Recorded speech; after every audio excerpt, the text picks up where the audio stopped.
Imagina 3 jugadores llamados cristianos en un videojuego llamado Vida. Y la única forma de ganar el juego es terminar con suficiente vida para vencer al jefe final.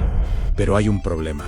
Solo uno de estos cristianos tendrá éxito en su misión. Los otros 2 llamados cristianos finalmente fracasarán estrepitosamente.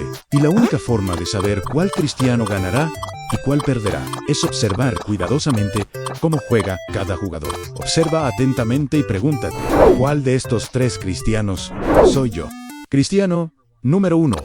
Muy temprano en el juego, este jugador decidió identificarse con Jesús. Incluso se puso un sombrero cristiano para darse a conocer. Decía que estaba con Dios, pero luego jugó el juego como él quiso y perdía bastante bien. Como resultado, el cristiano número 1 estaba casi sin vida antes de enfrentarse al jefe final. Pero antes de ver qué le sucede a nuestro amigo, tengo algo que confesar. Antiguamente, yo era ese cristiano. Era lo que llamarías un cristiano cultural. Crecí yendo a la iglesia, conocía las historias bíblicas, incluso levanté la mano para ir a la escuela bíblica en vacaciones, acepté a Jesús en mi corazón. Pero al examinar mi vida con sinceridad, no veía evidencia de que fuera de Dios. Si no te dijera que soy cristiano, nunca lo sabrías. Por cómo vivo mi vida.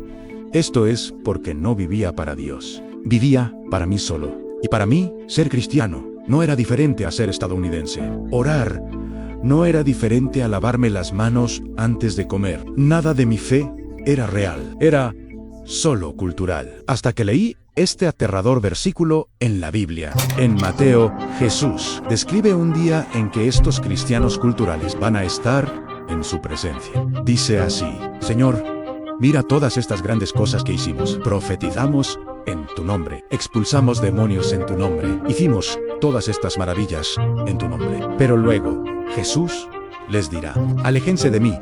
Nunca los conocí. Ustedes que practican la ilegalidad. Al leer este versículo, me horroricé al reconocer que ese era yo. Si hubiera seguido así, no habría tenido oportunidad en el día del juicio. Te diré exactamente lo que hice para ser un verdadero cristiano. Pero antes, veamos al cristiano número 2. Este jugador comenzó de manera similar al primero. Él también se identificó con Jesús. Pero a diferencia del primer cristiano, él ya estaba pensando en cómo enfrentar al jefe final.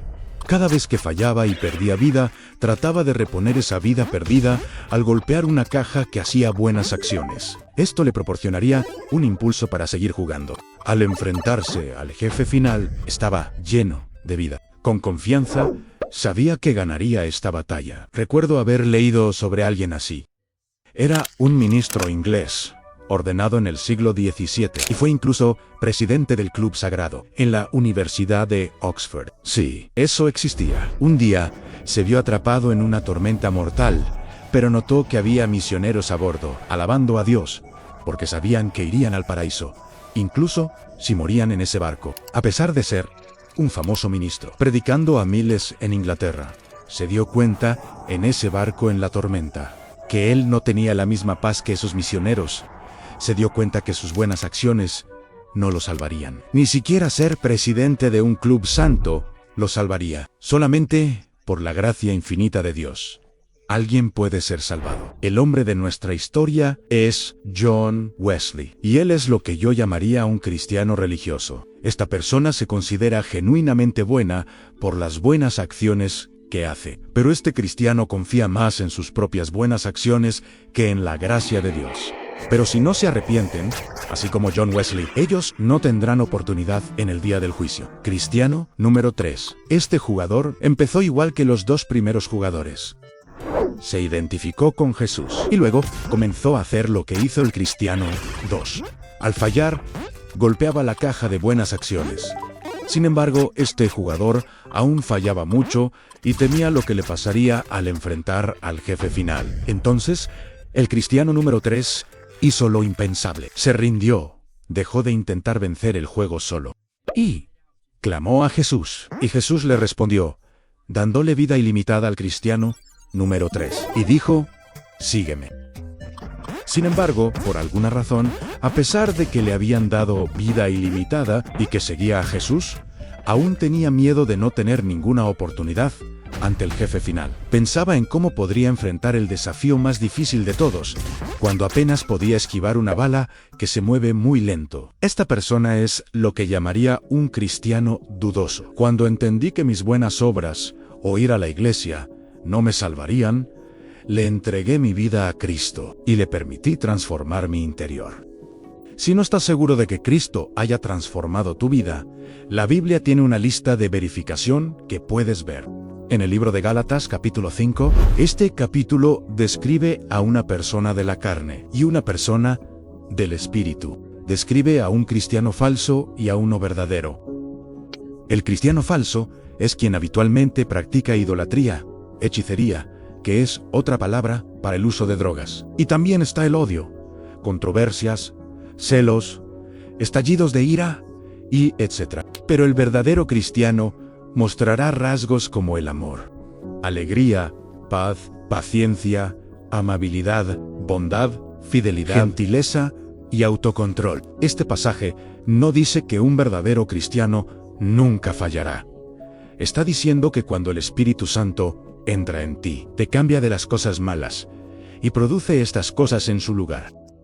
A pesar de haber confiado en Cristo, a veces fallas y vuelves a tus pecados. Cuando esto sucede, empiezas a reflexionar y te cuestionas si un verdadero cristiano pecaría así. Entonces, te empiezas a cuestionar si realmente estás salvado o no.